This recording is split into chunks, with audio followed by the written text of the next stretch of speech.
Bismillahirrahmanirrahim. Assalamualaikum warahmatullahi wabarakatuh. Maha suci Allah, segala puji dan syukur kita panjatkan kehadirat Allah. Semoga kita selalu dalam lindungan, bimbingan, dan ridha Allah subhanahu wa ta'ala. Subhanallah, walhamdulillah, astagfirullah, wallah, Allahu akbar. Kembali saya dari tim Raja Nusantara. Kali ini akan mengangkat terkait dengan malaikat. Ada reposisi malaikat. Jadi sebelumnya saya sudah sampaikan bahwasanya SP atau Raja Wali Allah 01 ini memang menata 10 alam. Alam benda mati dan sebagainya jin sudah selesai, sudah di balik kampung lah, sudah direposisi, iblis sudah direposisi, setan sudah direposisi, sekarang malaikat juga direposisi. Kalau dalam video kemarin saya menegaskan tentang malaikat sebagai partner. Nah, sekarang malaikat juga direposisi. Mau tidak mau harus direposisi. Jadi begini saudaraku. Pada saat zaman Nabi Isa alaihi salam, itu malaikat hanya ada dua, yaitu Jibril dan Mikail. Atau dalam bahasa barat yaitu Gabriel dan Michael. Hanya ada dua. Kemudian pada saat Rasulullah SAW, pada saat Nabi Muhammad, malaikat itu nambah menjadi 10. Yang wajib diketahui ya, yang tugasnya terkait dengan kerasulan Nabi Muhammad itu ada 10. Yang pertama Jibril, tugasnya itu menurunkan wahyu. Yang kedua Mikail atau Michael itu tugasnya untuk menurunkan rezeki atau mengatur rezeki. Yang ketiga Israfil itu tugasnya meniup sangkakala. Yang keempat Ajroil atau Ijroil itu tugasnya untuk mencabut nyawa. Kemudian Rokib Atid itu untuk mencatat amal baik dan buruk. Rokib baik, Atid buruk.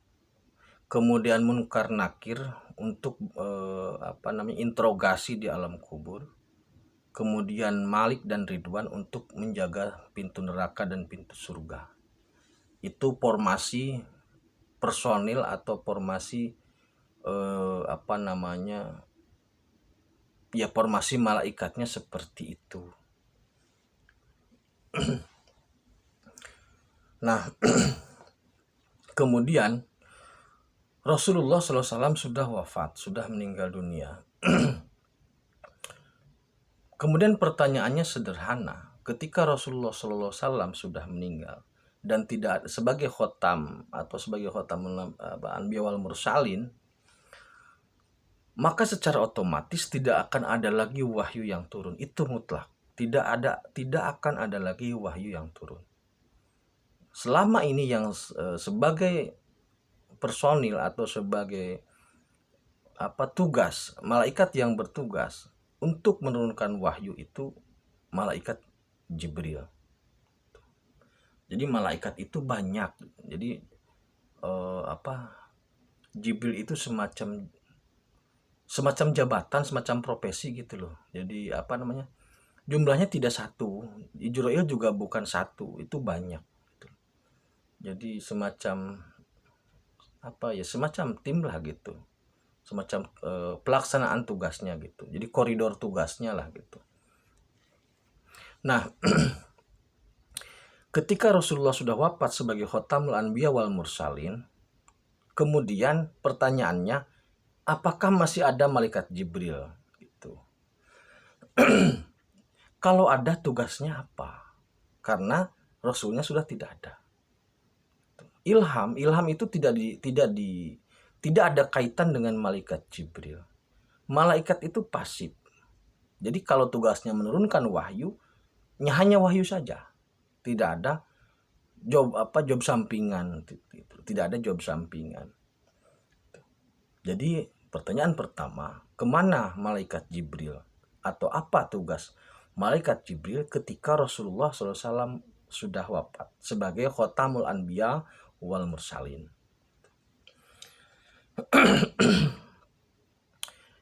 Yang kedua, malaikat Israfil atau malaikat yang meniup sangkakala. Dalam video sebelumnya, saya sudah menyampaikan bahwasanya kiamat itu sudah terjadi. Kiamat itu terjadi di dua alam. Kiamat itu artinya kebangkitan. Kiamat terjadi di dua alam. Di alam spirit terjadi kebangkitan orang-orang dari alam kubur menuju padang mahsyar. Di alam fisik dimulai kebangkitan penegakan agama tauhid. Jadi dua sisi langsung secara bersamaan.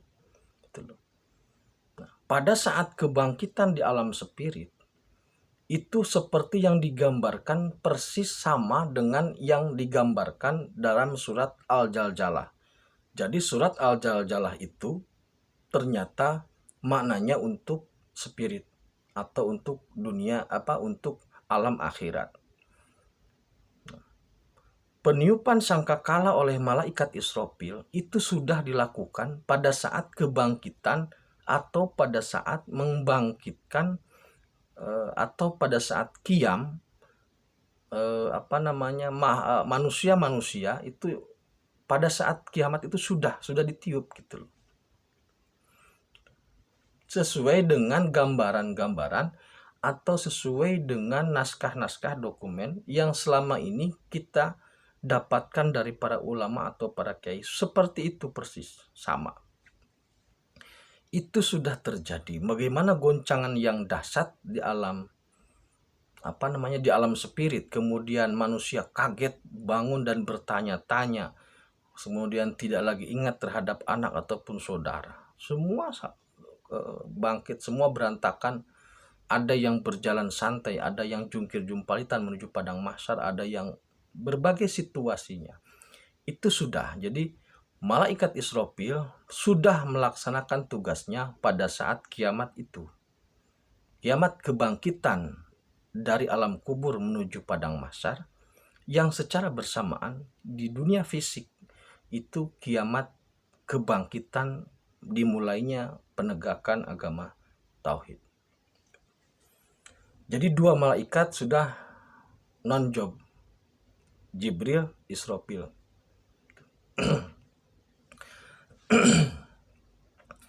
Nah, kemudian selanjutnya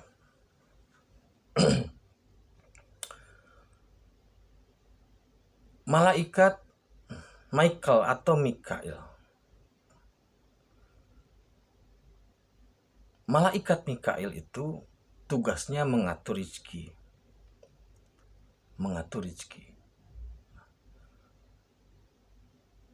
SP atau Raja Wali Allah kemudian mengajukan proposal kepada Allah, mengajukan permohonan lah mungkin bahasanya, tentang proses mendapatkan rezeki, atau dalam bahasa sederhana masyarakat, proses mendapatkan materi. Bagaimana caranya?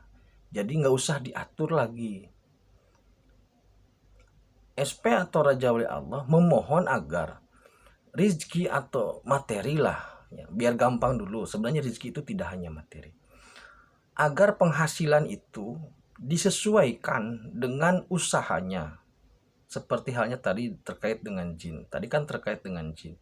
Karena jin sudah mengundurkan diri, tidak lagi membantu, maka peran malaikat Michael atau Mikail itu pun ditinjau ulang.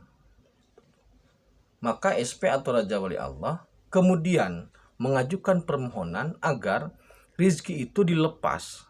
Biarkan manusia bertarung, biarkan manusia bersaing dengan sesamanya secara sehat sesuai dengan asbabnya.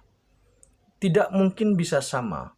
Pengusaha mobil, jual beli mobil, dealer mobil, hasilnya pasti tidak akan sama dengan pedagang bakso atau dengan pedagang motor. Itu pasti beda. Kenapa beda? Karena untuk memberikan rasa keadilan, gitu, yang pasti harus sama dalam syukurnya, gitu.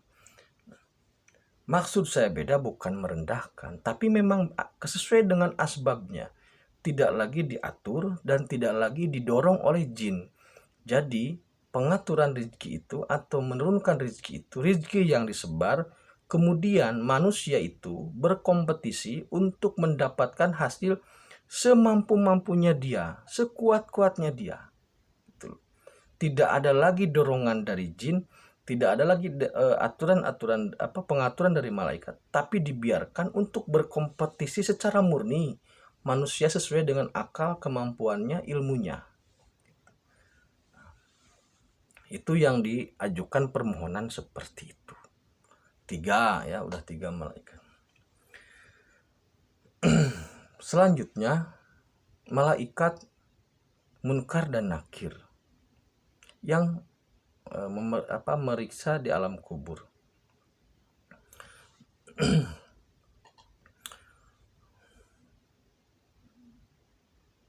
Malaikat Munkar Nakir itu tugasnya sudah sangat jelas, maksudnya kita sudah paham lah bahwa mereka yang bertanya tentang man robuka dan seterusnya.